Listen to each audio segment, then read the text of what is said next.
नमस्कार, मी अशोक मुरुमकर. काय सांगता मध्ये आपलं स्वागत. उजनी धरणग्रस्त शेतकरी आणि मच्छीमारांचा आज कोंढार चिंचोली येथे मेळावा झाला. या बाधित शेतकऱ्यांना सरकारकडून अतिक्रमण करण्याबाबत नोटिसा देण्यात आलेल्या आहेत आणि या नोटिसांमुळे या भागातील शेतकऱ्यांच्या भावना हा अतिशय तीव्र आहेत. अनेक शेतकऱ्यांनी आणि पुणे जिल्ह्यातील व नगर जिल्ह्यातील अनेक पदाधिकारी व शेतकऱ्यांनी या मेळाव्यात उपस्थिती लावून अतिशय तीव्र त्यांच्या भावना व्यक्त केलेल्या आहेत. करमाळा तालुक्यातील देखील मोठ्या प्रमाणात शेतकरी या मेळाव्याला उपस्थित होते. यावेळी सरकारच्या धोरणाविरुद्ध येथील मान्यवरांनी संतप्त अशा भावना व्यक्त केलेल्या आहेत आणि यापुढे या नोटिसा रद्द झाल्या नाही तर यापुढे 3 प्रकारांमध्ये हे आंदोलन केलं जाईल असा देखील इशारा त्यांनी यावेळी दिलेला आहे. कोणत्याही परिस्थितीत आम्ही आमची जमीन देणार नाही असा निर्धार देखील यावेळी करण्यात आलेला आहे. यावेळी बारामती एग्रोचे उपाध्यक्ष सुभाष गुळवे याशिवाय शाजीराव देशमुख यांच्यासह सुहास गलांडे, राजेंद्र धांडे, नागनाथ लकडे यासह ॲडव्होकेट अजित विघ्ने पंचायत समितीचे सदस्य यासह वेगवेगळ्या भागातून आलेले शेतकरी उपस्थित होते. पुणे जिल्ह्यातील देखील रयत क्रांती असेल किंवा स्वाभिमानी शेतकरी संघटनेचे पदाधिकारी यावेळी आलेले होते. अतिशय तीव्रपणे त्यांनी त्यांच्या भावना व्यक्त केलेल्या आहेत. उजनी धरणामुळे आधीच या भागातील शेतकरी बाधित झालेले आहेत. त्यांना न्याय मिळालेला नाही. अनेक शेतकरी भूमिहीन झालेले आहेत. ज्या भागात आतापर्यंत कधीही पाणी आलेलं नाही मात्र त्या जमिनी संपादित केलेल्या आहेत. शिवाय ज्या भागात पाणी येतं मात्र पुन्हा पाणी कमी झाल्यानंतर अनेक शेतकरी गाळपेरी करतात. त्या ठिकाणी काही शेतकरी हे गाळपेर केल्यानंतर 3 महिन्याचं एक पीक घेतात. 2 महिने 3 महिने जो काही कालावधी मिळेल त्या कालावधीत देखील त्यांना पीक घेण्यास यापुढे मनाई केली जाणार असल्याची भावना शेतकऱ्यांनी व्यक्त केलेली आहे.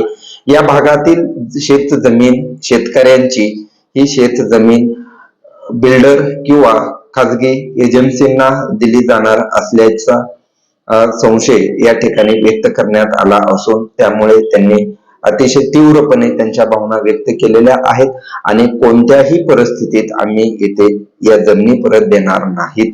सरकारनं या नोटिसा रद्द कराव्यात अशी देखील मागणी त्यांनी केलेली आहे. या भागातील मच्छीमारांचे देखील अनेक प्रश्न आहेत.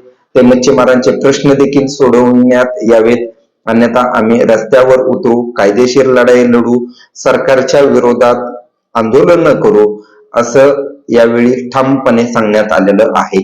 या भागातील कावळवाडी असेल, केतूर, त्यानंतर उमरड, वांगी, चिकलठाण, खातगाव, कात्रज, कोंढार चिंचोलीसह टाकळी या भागातील अनेक शेतकरी यावेळी उपस्थित राहिलेले होते आणि जिंतीतील देखील अनेक शेतकरी यावेळी उपस्थित होते.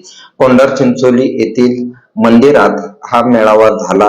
या मेळाव्याला प्रचंड असा प्रतिसाद देखील मिळाल्याचं पाहायला मिळालं आणि जोपर्यंत सरकार त्यांचा निर्णय हा अतिक्रमणाच्या नोटिसा मागे घेणार नाही तोपर्यंत आम्ही हा लढा अतिशय तीव्र करणार आहोत अशा भावना यावेळी व्यक्त करण्यात आलेल्या आहेत. यापुढं प्रत्येक भागात जाऊन या सरकारच्या निर्णयाविरुद्ध जनजागृती केली जाणार आहे. वेळ पडल्यास वेगवेगळ्या प्रकारचे आंदोलन देखील केली जाणार असल्याचं यावेळी सांगण्यात आलेलं आहे.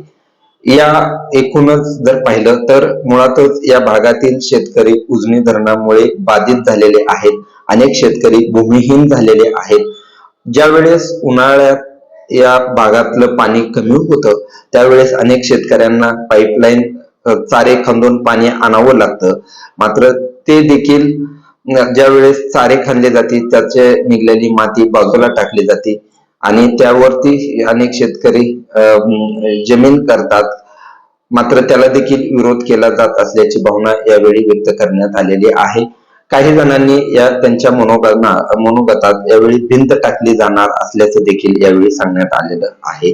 मात्र हे कोणत्याही परिस्थितीत आम्ही इथे कोणतंही काम होऊ देणार नाही असं देखील यावेळी सांगण्यात आलेलं आहे.